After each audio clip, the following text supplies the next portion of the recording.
Joining us to explain a little bit more about this debate that has happened a few hours ago is our international correspondents and public affairs analysts. We have Mr. Vinmartin, Obiora. Good to have you. Good morning. Good morning. Thank you, Charles. I'm glad to be here. Right. What was your first reaction with the debate? I mean, this is the second after Joe Biden left, and this is the first time both candidates are meeting, and the first handshake since 2016. How did you view this debate? Anyway, before I talk about my impression of the debate, let's look at what the two candidates said about foreign affairs, which was an important aspect of this historic debate between Trump and Vice President Kamala Harris, because both of them advanced their positions on the Ukraine and Russian war. Let's look at that.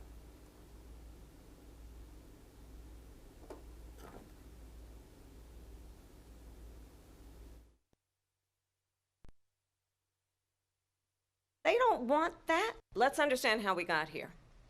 Donald Trump hand-selected 3 members of the United States Supreme Court with the intention that they would undo the protections of Roe v. Wade.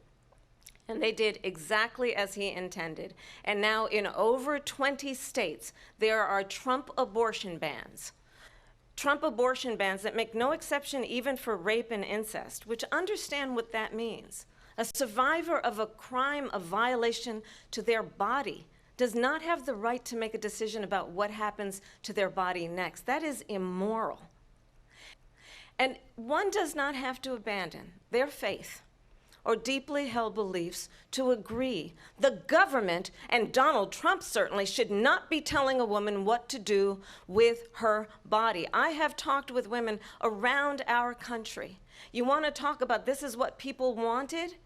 Pregnant women who want to carry a pregnancy to term, suffering from a miscarriage, being denied care in an emergency room because the healthcare providers are afraid they might go to jail, and she's bleeding out in a car in the parking lot. She didn't want that. Her husband didn't want that. A 12 or 13-year-old survivor of incest being forced to carry a pregnancy to term. They don't want that. Let's understand how we got here. Donald Trump hand-selected 3 members of the United States Supreme Court with the intention that they would undo the protections of Roe v. Wade. Foreign affairs was an important aspect of the historic debate between former President Trump and Vice President Kamala Harris, with both candidates advancing their positions on the Ukraine-Russian war. Democratic Vice President Kamala Harris also put Republican Donald Trump on the defensive at the combative presidential debate, calling him out for questioning her racial heritage, as both candidates sought a campaign-altering moment in their closely fought election. Trump, who has spent weeks launching personal attacks on Harris that have included racist and sexist insults, largely avoided insults during the debate's early moments, but became increasingly agitated under Harris's offensive. Trump was asked by the moderators about one of those attacks when he told an event with black journalists in July that Harris had recently become a black person.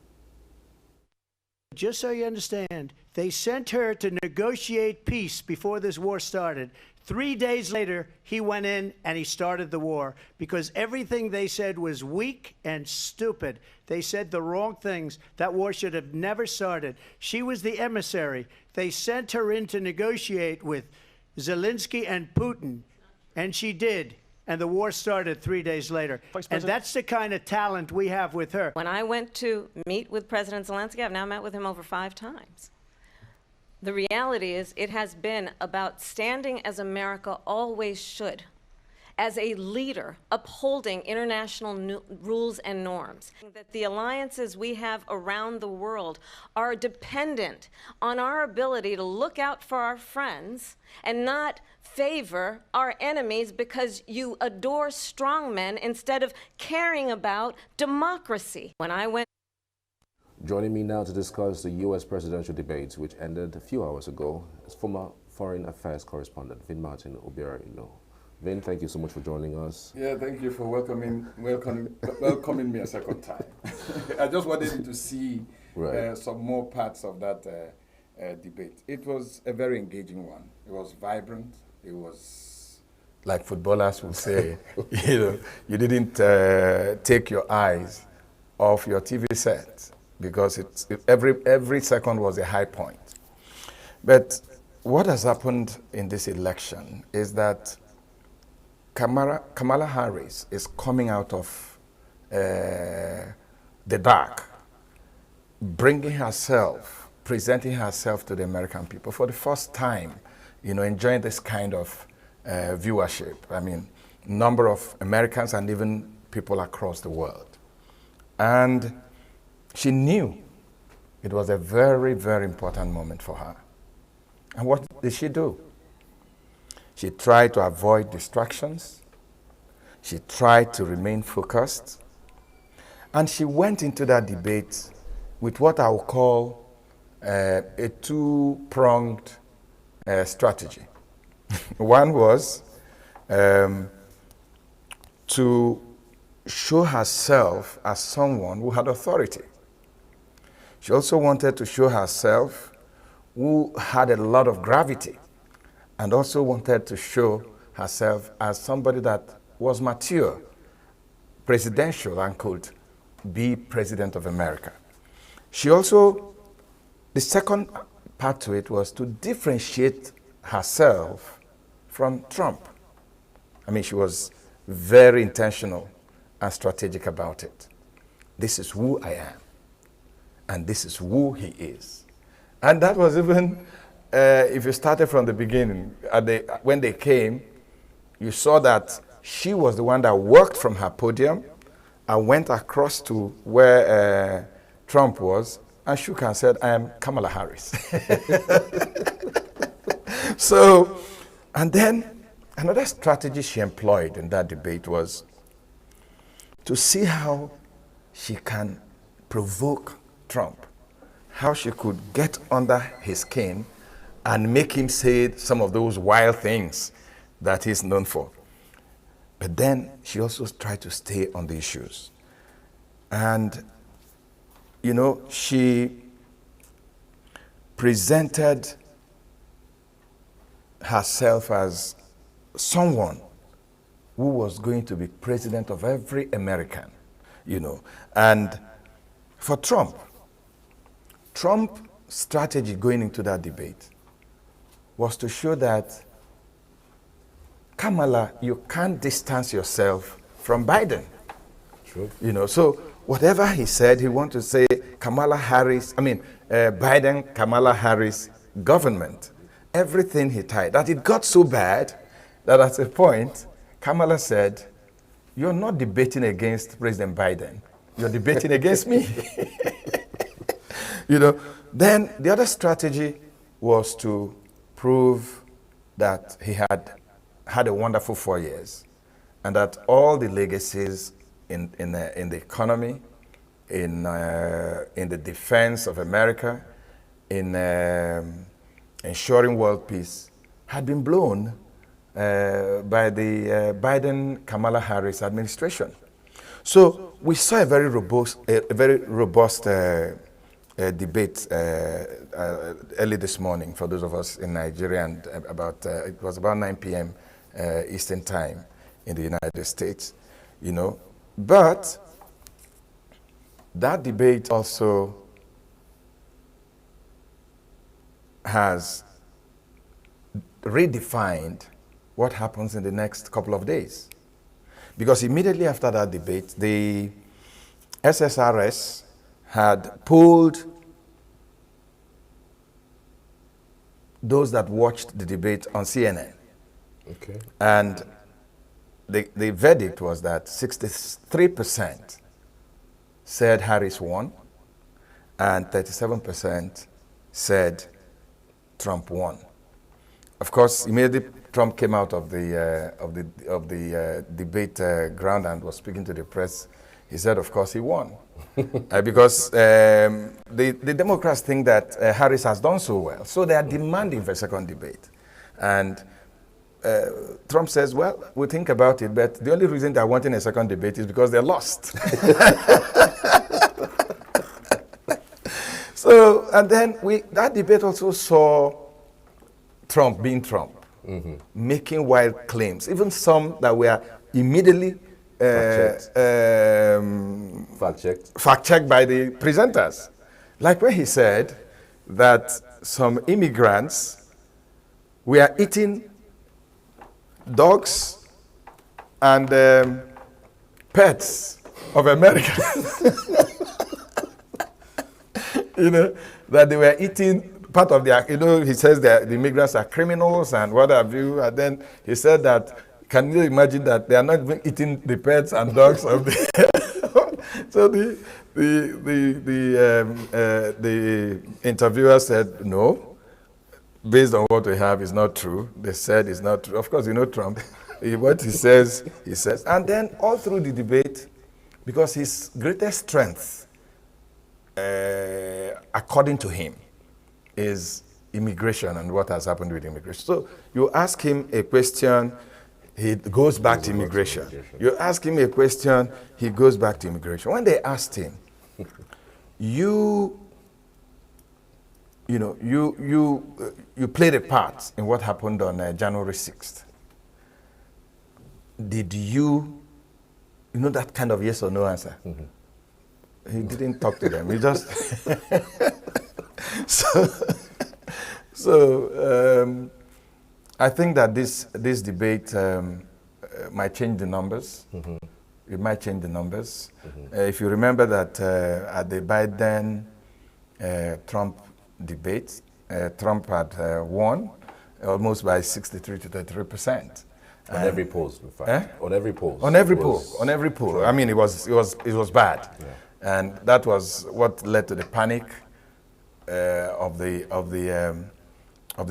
Democrats, and that led to Biden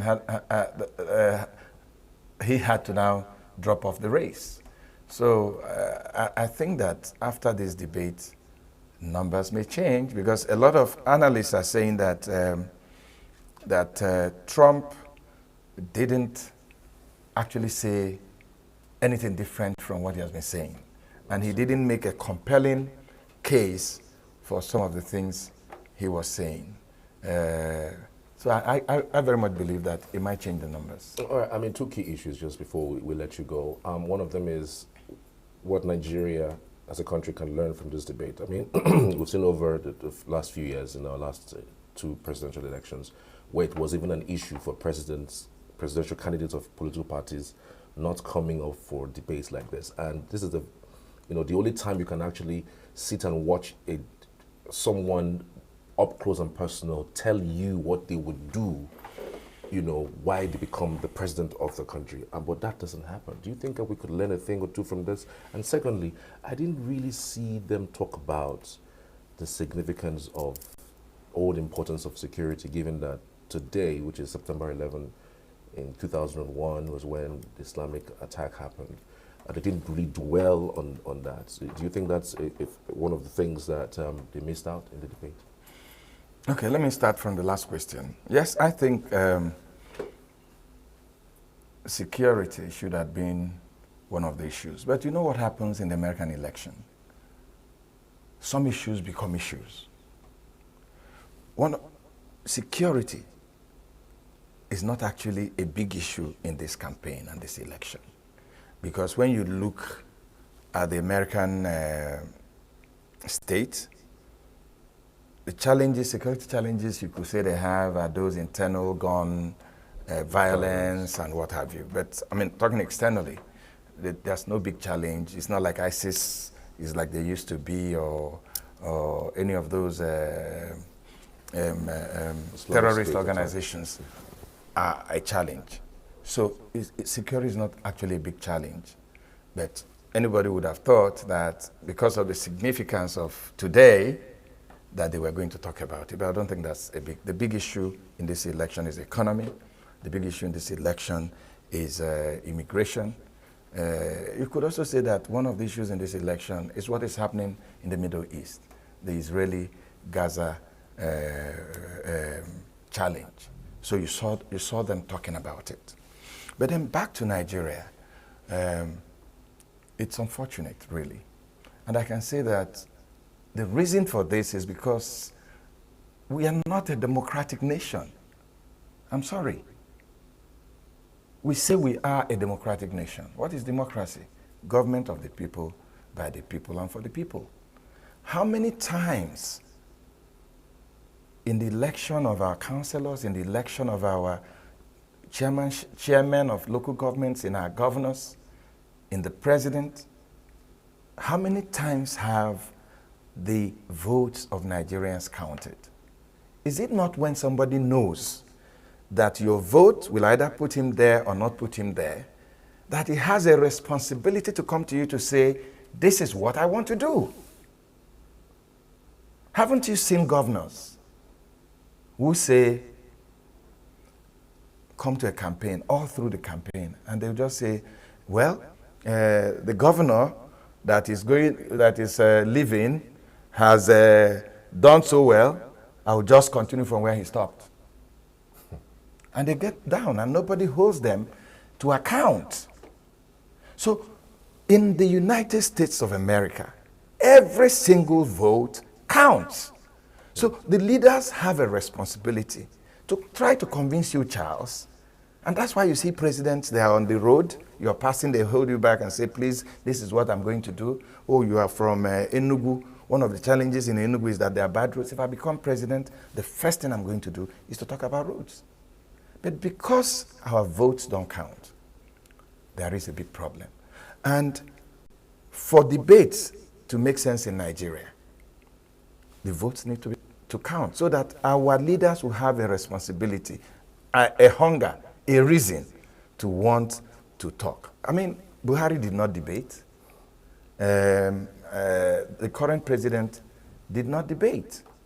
And you can't hold them down. I mean, what can you hold them down? I mean, in America, you can play back this debate 1 month after, or 1 year after, or 2 years after, and say, Kamala, this was what you said. And that was why yesterday I was overexcited, where I was invited, and our station really carried it. We are a chairmanship candidate in this current election, in the local government election that they are preparing for in Enugu State, called his constituents to say, I want to present my manifesto. That's the way we should go. So it's unfortunate, but I pray we get there. All right, let's leave it there. We'll continue engaging these issues as they come. Thank you so much, Vinmartin. My pleasure. My pleasure. Really appreciate it. Yeah.